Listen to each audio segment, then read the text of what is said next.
Dr. King was shot 8 miles from Graceland while I was out here singing to turtles. Hey, remember way back when I said this?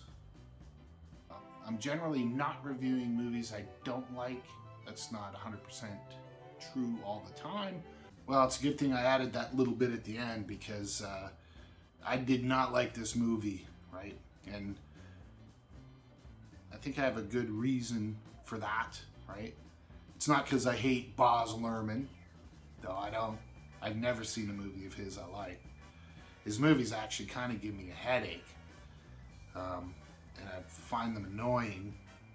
And I find them... Like, he's got this thing, right? The Baz Luhrmann shtick, right? Take a period piece, update it with modern music, put sexy young actors in it, right? And sell to the kids, right? Thinking, oh, I know something about Romeo and Juliet. Now I've experienced, it's not just a boring thing that you read in class anymore. It's cool and it's got hip hop in it, right? Ooh. Now that he's trying to do with Elvis, right? Which is stupid, right? I'll just say stupid. It's a stupid idea. Elvis made his own music. Elvis was a musician and a performer, right? You don't need to use Eminem and rap music, right, to tell the story of somebody who made tons and tons and tons of music, right? He made a lot of fucking albums, right? There's no shortage of Elvis music. You could update those, I guess, if you have to, but what? Okay, so that's what I think of. You could just turn it off here. I'm just going to go off on the rest of the movie. I'm going to, like, structure it like the old classic, what do they call people call compliment sandwich, but I call it the shit sandwich, right? Where the bread, the top and bottom pieces of the bread are the good parts of the movie, and the big meaty thing in the center is shit. So we're going to take a big bite of this shit sandwich and see how the video comes out, pretty much. So here we are. Did I say welcome to Movie Winner Wiener? I'm Ray. And let's start off with some of the good things. One of the good things. The acting was acceptable. It was pretty good. It was okay. It was the guy, Austin Butler plays Elvis Presley. And he does a really, really good Elvis impersonation, right? Because we all know there's a shortage of Elvis impersonators out there, right? Like, nobody's tried to do that, right? And I'm not knocking his acting ability, but Baz Luhrmann gave this guy nothing to work with, right? There's no depth to this character, to Elvis, right? Because the reality is there wasn't much of a depth to Elvis the person to begin with, right?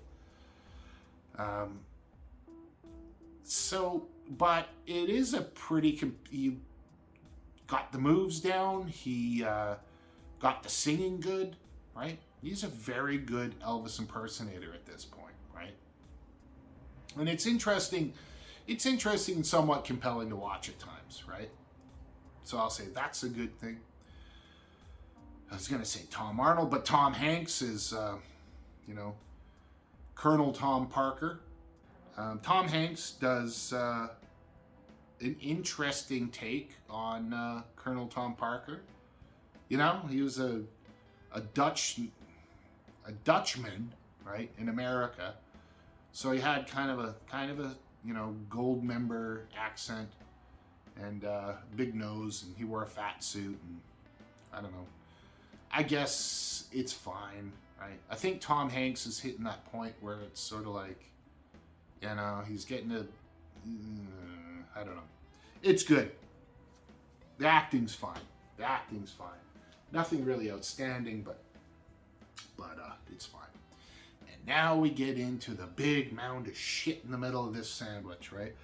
And the first thing I want to bring up is, who is this movie made for, right? Now, I know when I did Last Night in Soho, right, I said, this movie's not really meant for me. It's a good movie, but it's not really meant for me. I'm not the audience for this movie. I don't know who the audience for this movie is, right? It ain't me, but it's also, or people my age, but is an Elvis movie for the kids? For the kids? Do the kids want an Elvis movie? Right? We got to make a hip new Elvis thing? Like, is Baz Luhrmann thinking, hey, Elvis is going to be the new trend, right? You know, boys are going to be, wearing a pompadour, shaking their hips and down our dick, baby. Everyone's going to be Nicolas Cage, right? Ridiculous, right? I don't know who this appeals to, right? I don't think there's any, it doesn't appeal to Elvis fans. Elvis fans would pick this movie apart if they were still alive, and they're not. And the people who are Elvis fans that I can think of on top of my head, other than the ones I've actually known, are Jessica White and Nicolas Cage. Let's put a little clip of Jessica up. And I tucked the butcher knife and put it up to her neck. I said, if you want to live to see tomorrow, you better start frying them eggs a little bit better than what you're frying. And I'm tired of eating sloppy, slimy eggs. Right? I mean, there's a typical sort of a, stereotype of an Elvis fan. They're probably all dead. And okay, let me put it to you this way. There's a reason why those black velvet paintings of Elvis exist and were sold in large numbers, right? It's because they look good on the trailer, right? It's one of those movies, okay, this is a biopic that is not a biopic. And what I mean by that is, it's a biopic, or it's a history of America in the 60s, right? Disguised as a biopic, right? So there's all these references to, Martin Luther King and Bobby Kennedy and, the segregation stuff that was going on, and no mention of Nixon, which is interesting. I'll get into that. And that kind of stuff. So it's a little time capsule of America, right? Don't think about Elvis and all the nonsense we're talking about here. It's a time capsule of America, right? This is where it all came from. Terrible. It reminded me of Walk Hard, the Dewey Cox story with John C. Reilly, only funnier in a way. So that's it. I mean, that alone is like, okay, there's no point to this movie other than trying to be flashy, cool. Elvis is cool. And almost, I hate to use the word, but whitewashing Elvis, right? Because they try to make him seem like, I won't say civil rights leader, but like civil rights icon, right? The sexy civil rights icon, right? From the 50s and 60s, right? Who grew up poor in a, what looked like a, I don't know what where he actually grew up as a little kid. It looked pretty bad in the movie. Grew up poor with a bunch of black people and became immersed in part of their culture, right? He was he was actually a black guy with white skin, which opens up so many cans of worms, right? That I really don't want to get into. Is he white? Elvis was not that guy.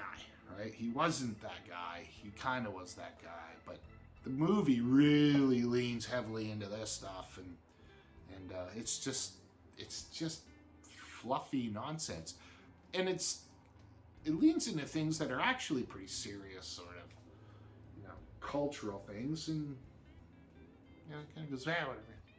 Elvis was a good guy. He never stole music, right? He never said racist things. Or did he, right? What did Chuck D? Chuck D from Public Enemy. Public Enemy wrote a song called Fight the Power that actually had the line, Elvis was a hero to most, but to me he was a straight up racist, motherfucker, whatever, right? Was he? Come and get it, you undead sack of shit. So I guess what I'm talking about here are the biographical and historical inaccuracies and just outright falsehoods, right? About Elvis's life, right? As applies to this movie and in general, right? So like I said, Chuck D said he was a racist. Probably wasn't. But I think he was more referring to the idea that Elvis Presley stole all these black musicians' songs, which he didn't, right? And in the film, they make it seem like Elvis was so inspired because he ridiculously, in one scene when he was a little kid, peeks through the crack of some shack and sees this old, just cartoon level blues musician doing the thing and playing that kind of raunchy, sexy blues, and seeing this woman dance very, suggestively. And he's just completely inspired. Little Elvis is completely inspired. And then he just runs down the dirt path to that gospel revival in a tent that just happens to be going on. Then he's all swept up in the black gospel Pentecostal stuff. And then, so, to tell the viewers, see, right? He didn't steal this music. He was inspired by this music, right? And it almost makes you think like, whoa, did he write this music? The answer is no. Elvis didn't write a song in his life, right? Which is, you got to wonder about that. The guy never wrote a song, right? By the way, Elvis Presley last year in 2021 made $23 million somehow, right? Being dead for over 50 years. They're almost 50 years. So like we talk about Hound Dog, right? Which is a big hit for him. I think the common notion is that he ripped off Big Mama Thornton, right? Big Mama Thornton wrote Hound Dog in the movie, right? And then, he made it famous and made a lot of money. But in the movie, he hears her, he's walking down Beale Street, and he hears Big Mama Thornton in a window singing the song, right? And then later goes to a party, like a club with her or whatever, and he's into it, and he's inspired as Elvis. He's I want to say Ashton Kutcher. He's Austin Butler, and he's inspired and whatever by Big Mama Thornton, right? But the reality of Hound Dog is it was in the late 50s when he first heard it, and he was in Vegas at the Sands Casino, and he heard some band called, I want to say Petey Best, that can't be right, and the Petey Bell, and the Bell Boys, or the Bell Hops, or whatever, right? And then they did a version of Hound Dog, which, by the way, up till that point, after Big Mama Thornton, who originally did it, there was 9 other versions of it on the radio, right? So he heard this Bell Hops version of it. And if you listen to that version, I could play you like a 2-second clip of it. It's exactly what Elvis Presley recorded, right? You ain't nothing but a hound dog. You ain't nothing but a hound dog, crying all the time. So he never heard the Big Mama Thornton version, and it wouldn't even matter if he did, because the Big Mama Thornton version of Hound Dog was written by these 2 Jewish guys, right? Big Mama Thornton didn't write that song at all, right? So, and Elvis and whatever, Elvis Presley Enterprises and Colonel Tom Parker and everybody, they paid for the rights to all these songs, right? So there was no stealing, right? Everyone who wrote a song, they were Tom Parker was a pretty ruthless businessman. There's no 2 ways about that. But they didn't steal any music. But also, it wasn't like, it's never implied in the movie that he stole these songs, right? But it also makes it seem like he was like trying to like keep it alive, like he was like trying to, be this guy to introduce black culture to white people and say it's okay and all this stuff. And there's just no evidence for this in reality, right? He was not a very deep guy, Elvis. And he was just trying to stay popular, right? And, Sam Perkins, who first discovered him, realized this thing that if we could find a white guy who could sing like a black guy, this is all well known, right? We'd make $1 billion or whatever. And they did, right? But he wasn't a civil rights guy, right? Not really. I think he was very sympathetic. He was very anti-segregation and all that stuff, right? The movie really plays it up. I mean, it makes B.B. King, okay, it makes it look like his best friend, right, was B.B. King was his best friend, right? It's doubtful whether these two guys even met once, right? And it just really seems like, and then there's a scene where B.B. King was on Beale Street, invites Elvis into the black clubs, and that's where he meets, or that's where he hears Little Richard for the first time, and Big Mama Thornton, and someone else. And that's what really inspired Elvis, right? Doubtful that ever happened. Elvis may have met B.B. King. They both recorded at Sun Records at the same time, so they may have met, but they weren't buddies. But I think Baz Luhrmann just says, well, if Elvis is Han Solo, then B.B. King's is Lando, right? They have this like old history, that, it's all good, and I don't know. It's not grounded in any sort of reality, right? And the weird, he does this twice, and it really made me angry, right? Once, Elvis is walking down, I guess it's Beale Street, I don't know, and he hears like I mentioned before, he hears Big Mama Thornton singing from a window, right? And then he like looks and, all this stuff, and I'm going like, the actual, how could that happen, right? It doesn't seem real. Like she's standing right by the window so she could see Elvis. Weird. The other one is B.B. King when he comes back to Beale Street after he's famous. He wants to get away from it all, get back to his roots, right? And he's swarmed by people. None of this stuff happened, right? And B.B. King is way over across the street. And he's going out a window. Mind you, there's a throng of women around Elvis screaming and shit.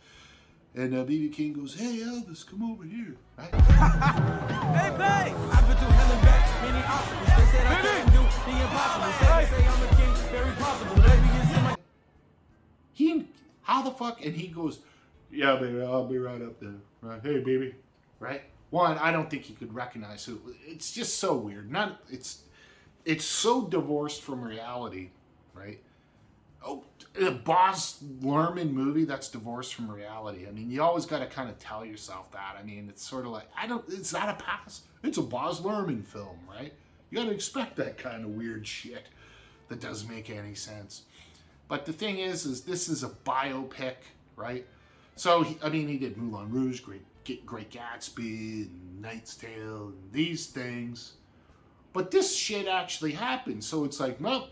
Now I'm just going to rewrite history, right? Which is also one of the reasons I didn't like Inglourious Bastards. I don't believe you should be able to rewrite history in a movie. Who knows? But in this one, it's just egregious because it's really trying to make Elvis seem like something that he wasn't. It's trying to make him seem super ultra, like updated and modern, right? Maybe to attract a younger audience. And it's not to say that Elvis was a bad guy or a racist or whatever, right? Did I mention, like, people used to think, Elvis said this quote, that only thing a black woman's good for is buying my records and shining my shoes, right? He never said that, right? But it's a common myth that he did, right? What's not a myth is he hung out with Richard Nixon. He pleaded with Richard Nixon for a meeting, right? So there's one of the most famous photographs in the world, right? Is the photograph of Elvis Presley and Richard Nixon hanging out. And It's said he did it so he could get a DEA badge, which would allow him to bring a gun into an airport. Could be true. But it's also said that Elvis hated the Beatles, right? And wrote Richard Nixon, said, you know, I don't like what these Beatles are doing. They come over here and they come over to America and brainwash our kids. I can't do Elvis. Brainwash our kids into taking drugs. And then they go home and they badmouth America, right? So Elvis was kind of a jingoistic hick at the same time. Not at all what Baz Luhrmann, you know, portrays Elvis. So that's all about that. The other really, really, really bad one. This is the point where I actually kind of turned the movie off, and I thought, okay, I can't do anymore. Elvis has this sort of, you know, this conflict, right, of his persona. They apparently Tom Parker was trying to make him more family friendly and turn him into this thing called the new Elvis. All this stuff really existed. Then he had his sort of rebellious, like, I'm not doing that, I'm Elvis, right? And he has this concert, right?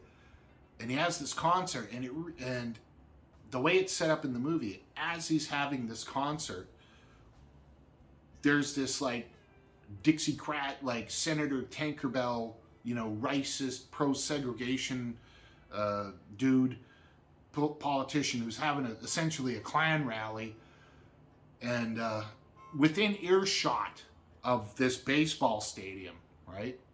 So as Elvis is like, well, I can hear what that senator's saying, and I'm gonna show him something. I'm gonna show him what I'm all about, right? Whoa, right?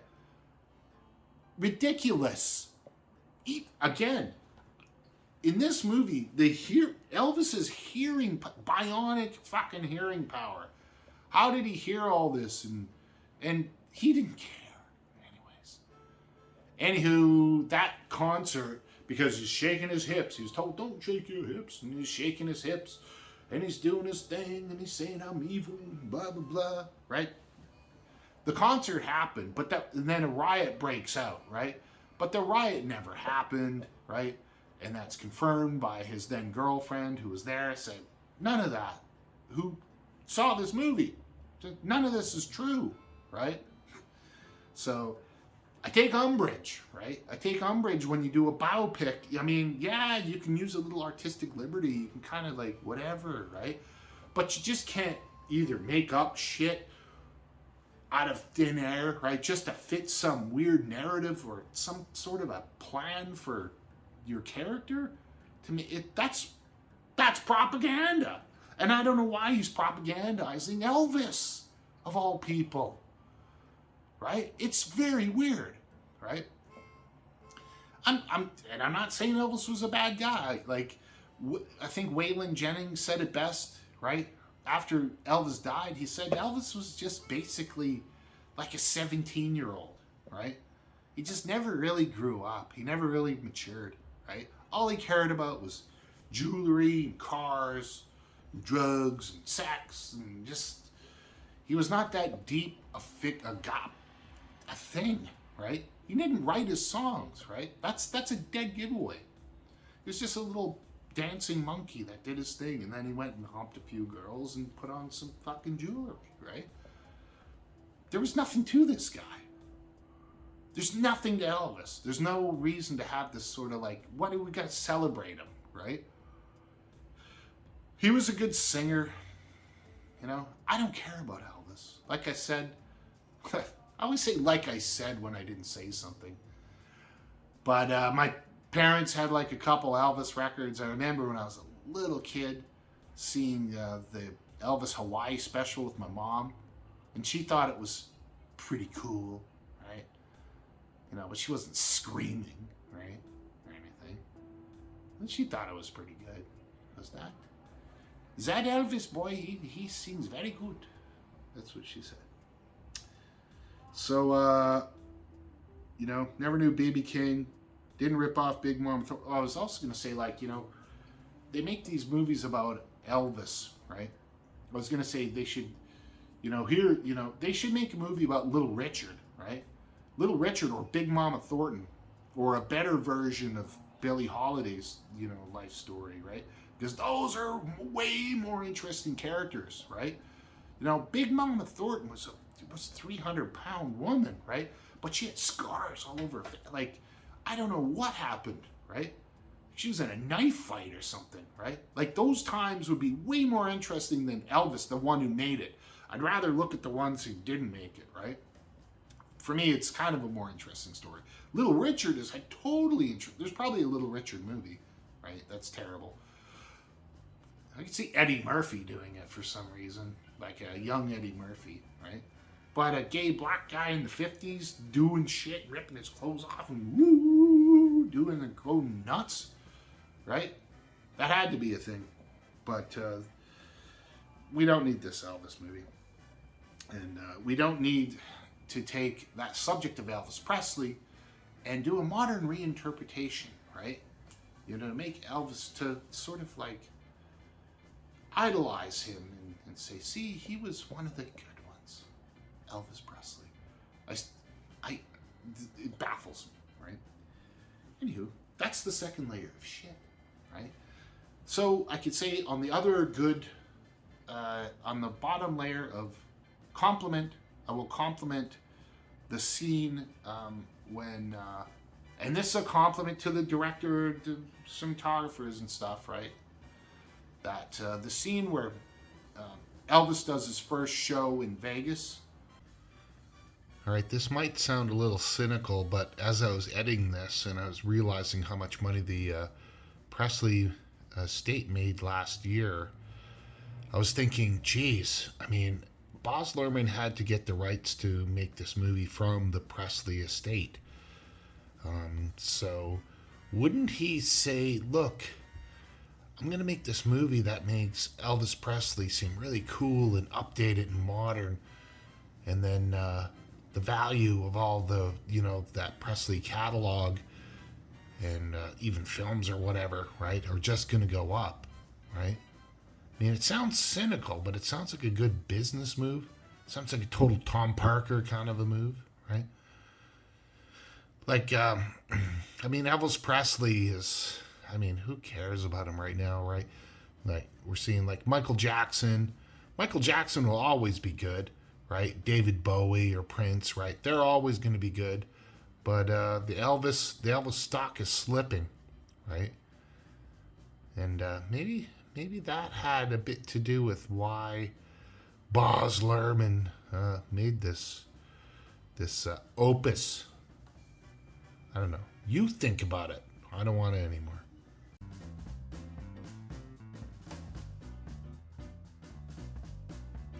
Elvis never did no drugs.